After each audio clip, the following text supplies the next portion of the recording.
Estimados colegas, les saluda el licenciado Joshua Barbosa Meca, autor de la Ley de Abstracción.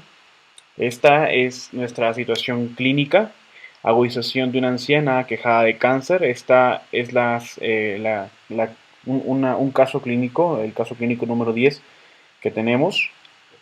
Este video trata precisamente sobre la resolución de un problema de salud, en este caso una agudización de la enfermedad de una señora aquejada de cáncer, en función de la ley de abstracción. Veamos el caso. Dice: la señora D es una anciana de 80 años de edad, de ascendencia irlandesa, de la que está muy orgullosa. Por ejemplo, decía: nos han declarado aptas para ser hijas de la Revolución Americana. Siempre volvemos. Acudió a la consulta de cáncer de mama por un dolor que limitaba la movilidad de la cadera izquierda y la zona lumbar, que puntuó con un 10 a pesar de utilizar analgésicos que antes aliviaban su dolor. La resonancia magnética fue positiva para lesiones metastásicas del isquion izquierdo y la vértebra T12.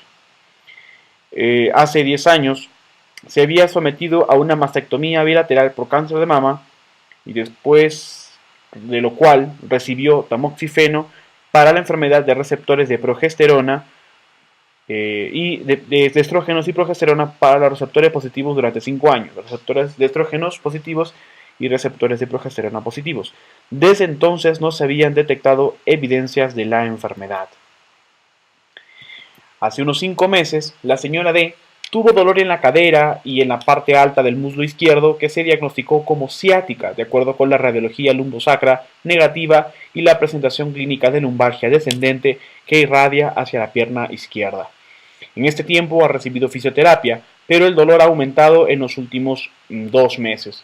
Hace una semana se solicitó la resonancia magnética de columna y cadera, cuyos resultados se entregaron ayer a la paciente. Su hija también concertó una cita con esta consulta basándose en los antecedentes de cáncer de mama de la señora D. La paciente tiene 3 hijos adultos, 2 mujeres y un varón, que viven cerca de ella y que participa en su cuidado. Una de sus hijas estaba presente en el momento de la valoración inicial y proporcionó apoyo físico y emocional. La señora D expresó que se sentía afortunada porque todas mis enfermedades han podido ser controladas, y afirmó: tengo una gran tolerancia al estrés. Cree que sabe poner las cosas en perspectiva, tiene fe en Dios y se apoya en dicha fe en tiempos difíciles, lo que me da paz, mencionará. Cuando se le pregunta si está sorprendida o preocupada porque el cáncer haya vuelto, afirma que está contenta de que al fin se conociera el origen del dolor. El resto de los antecedentes médicos de la señora D incluyen un trastorno esquizoafectivo durante 50 años que está bien controlado con trifluoroperacina 10 miligramos al día. Fue hospitalizada por un episodio psicótico hace 2 años, un año después de que su médico retirara la medicación antipsicótica después de 50 años de uso porque estaba estable. La reintroducción de los medicamentos resolvió los síntomas, pero provocó un cambio en su situación, pasando de una residencia de ancianos a un centro asistido. La señora D recibe tratamiento por hipertensión desde hace 12 años. En la consulta de cáncer de mama, la exploración de la enfermera reveló atrofia del cuádriceps izquierdo y tensión de los tendones de la región poplitea izquierda. El resto de los datos fueron anodinos. No podía apoyarse en la pierna izquierda. Por sus antecedentes de cáncer de mama, de receptores de estrógenos positivos y receptores de progesterona positivos, se estableció la hipótesis diagnóstica de cáncer de mama con metástasis ósea. Se puso a la paciente un parche de fentanilo con la dosis más baja, de 25 microgramos, en 72 horas, un narcótico opiáceo de liberación lenta. Se administró un bisfosfonato por vía intravenosa y se dispuso el ingreso de la señora D en el hospital para su valoración en el servicio de radioterapia oncológica. Comenzó a recibir un inhibidor de la aromatasa en vista de su historial de cáncer de mama, para tratar sus supuestas lesiones metastásicas óseas y disminuir la posibilidad de otras metástasis. Se programó un estudio diagnóstico completo para descartar otras localizaciones metastásicas. En el momento de ingreso de la señora D, comunicó a la enfermera su preocupación por aliviar el dolor de su pierna. Esperaba que ahora que conocían el origen de su dolor, tuviera más éxito en su control. En el momento de su ingreso, la señora D tenía una puntuación del dolor de 9 en movimiento y de 7 en reposo. También estaba preocupada porque se quería levantar e ir al baño ella sola mientras estuviera en el hospital, pero se sentía insegura con el dolor cuando estaba de pie y notaba débil su pierna izquierda, aunque no quería molestar a la enfermera. Muy bien, vamos a ver entonces cómo está nuestro proceso de atención de enfermería en función de nuestra ley de abstracción en metodología singular. Vamos a ver. Primero, recordemos de que nuestra valoración por metodología singular o ley de abstracción nos permite formular los datos en función de causas y efectos, es decir, las causas que puedo identificar y las consecuencias de esta causa que encuentro y que tengan relación o coherencia con nuestro caso, ¿no? Es decir, la causa y el efecto tienen que tener coherencia y relación con el caso que estoy observando. En este caso, el problema de la señora D. Encuentro un dolor que provoca dificultad para la movilidad. Cierto. Encuentro metástasis que provoca alteración de la estructura del isquion izquierdo y vértebra T12. Totalmente cierto. Encuentro una ciática que provoca un dolor en pierna izquierda. Una atrofia muscular en muslo que provoca dificultad para la marcha y lesiones en pierna que causan preocupación. Entonces, nuestras relaciones de causa y efecto están en relación con nuestro caso clínico propuesto. Otro dato que quiero agregar aquí, ¿no?, son en la fase de semejanza, según la ley de la abstracción, que podemos necesariamente, no necesariamente tenemos que tener una hoja de valoración para poder sintetizar para poder sintetizar cuáles serían los patrones funcionales, cuáles serían los dominios, cuáles serían las necesidades según Henderson, ¿verdad? Muchas veces eso a nosotros nos hace perder mucho tiempo. Entonces lo que queremos es de que sea una valoración coherente, precisa y que nos ayude a poder describir el caso en función de conceptos unidos por una implicación lógica y que sea coherente y justificable para la redacción en nuestro registro de enfermería.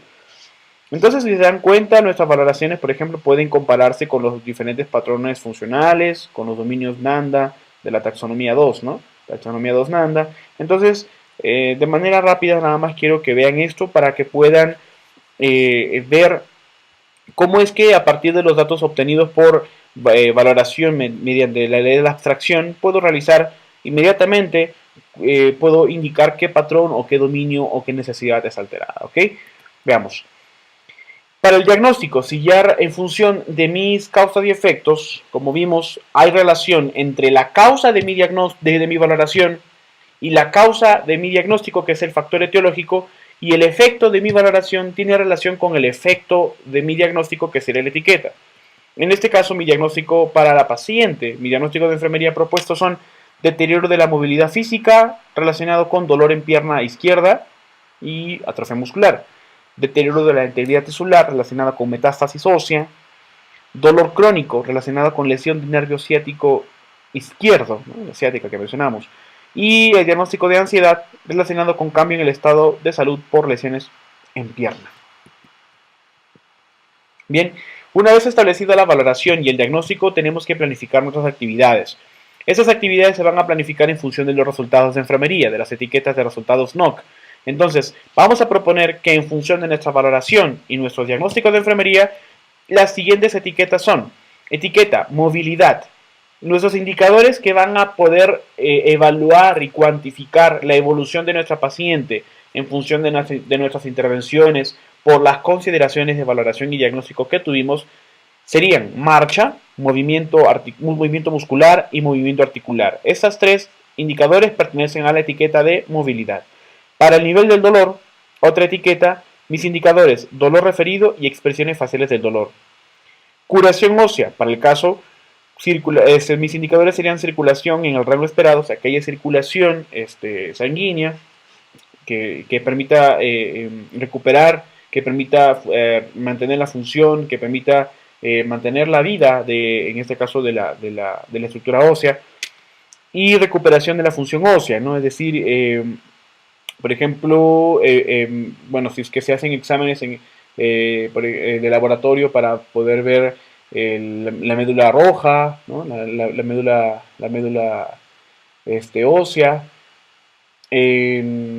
y exámenes que me permitan, o sea, determinar que, por una densitometría, que me permitan determinar que la estructura ósea no se ha deteriorado más de lo que ya puede estar por la metástasis que tiene, ¿no?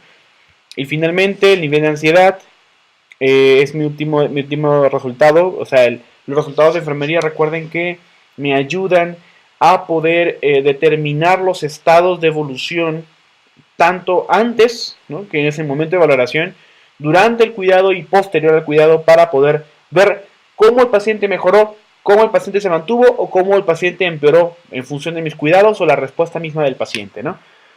Aquí les he dejado en blanco estos espacios para que sean ustedes que, si tienen un caso similar o puedan utilizar, en este caso, este esquema, puedan ustedes puntuar, ¿no? La puntuación inicial es la puntuación al inicio de la valoración, la puntuación diana es la puntuación a la cual yo quiero llegar después de mis cuidados, y la puntuación final es la puntuación real que obtengo después de yo haber intervenido sobre la persona, ¿no? En este caso sobre la señora D. Mis intervenciones, una vez que yo haya realizado mi valoración, el diagnóstico y haya planificado en función de mis etiquetas de resultados de evolución, yo voy a realizar mis intervenciones, ¿no? Las intervenciones que yo realizaría es terapia de ejercicios y las actividades que son las propias que yo realizaría dentro de mi intervención general serían consultar al fisioterapeuta para determinar la posición óptima del paciente durante el ejercicio, si está indicado, así como en el reposo, ¿no? Es decir, manejar las posiciones para que la señora D no tenga tanto dolor. Eso es dentro de la intervención terapia de ejercicios contramuscular. Otra actividad dentro de esta intervención es poner en marcha las medidas de control del dolor para facilitar la movilidad, practicar actividades motoras activas y pasivas, y finalmente utilizar estímulos táctiles, ¿no?, para poder determinar función muscular. Otra intervención que realizaría es terapia de ejercicios, movilidad articular, y las actividades dentro de esa intervención de enfermería serían determinar las limitaciones del movimiento articular y actuar sobre la función, determinar el lugar y naturaleza del dolor durante el movimiento, ayudar al paciente a colocarse en una posición cómoda y dar un apoyo positivo al realizar los ejercicios en las articulaciones. Finalmente, otra de las actividades, de las intervenciones que realizaría es el manejo del dolor. Mis actividades son realizar una valoración exhaustiva del dolor, observar claves no verbales, asegurarse de que el paciente reciba los cuidados analgésicos correspondientes, administrar los medicamentos analgésicos indicados y monitorizar el grado de satisfacción del paciente con el control de dolor. Aquí hay que aclarar una cosa. Si yo recupero estas tres funciones, voy a disminuir la ansiedad que fue propuesta como diagnóstico enfermero. ¿Por qué? Porque muchos se preguntarán dónde quedó el diagnóstico de ansiedad y dónde se planificó.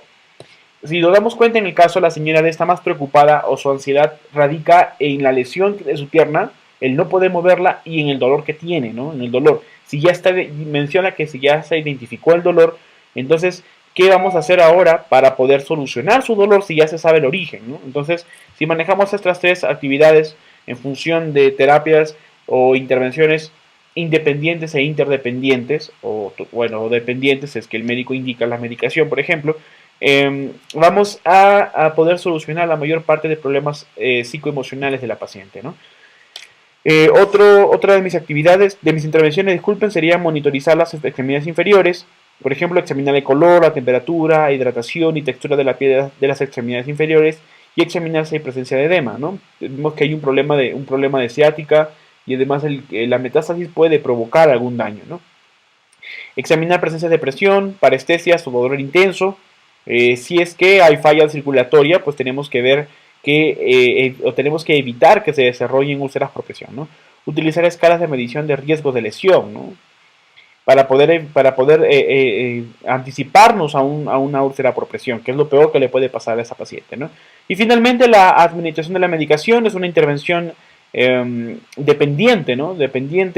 Y a la administración o nuestras actividades totalmente independientes serían seguir los 5 principios de la administración de medicamentos, observar los efectos secundarios del tratamiento farmacológico, vigilar al paciente para determinar la necesidad de medicamentos según necesidades del paciente. ¿Qué quiere decir esto? De que si es que está indicado, ¿no?, el PRN, llamado PRN, o sea, por razones necesarias, si el paciente amerita que se le pueda agregar o aumentar la dosis del analgésico, pues bueno, empleemos analgésico. Si hay que administrar una crema tópica para, por ejemplo, aliviar el dolor, o bueno, en fin, o aliviar la fiebre si es que lo tuviera, etcétera. Podemos agregar medicaciones cuando están indicadas por el médico para poder nosotros solucionar los problemas sintomatológicos de la paciente en el momento, ¿no? Es decir, si es que no se encuentra el médico, por ejemplo. Bien, entonces, colegas, espero que haya sido de su agrado esta conferencia. Aquí encuentran las referencias bibliográficas para que puedan ustedes buscar. Y bueno, muchísimas gracias. Se despide el licenciado Joshua Barbosa y espero poder contar con ustedes en nuestra próxima conferencia. Muchísimas gracias, un abrazo y Dios los bendiga.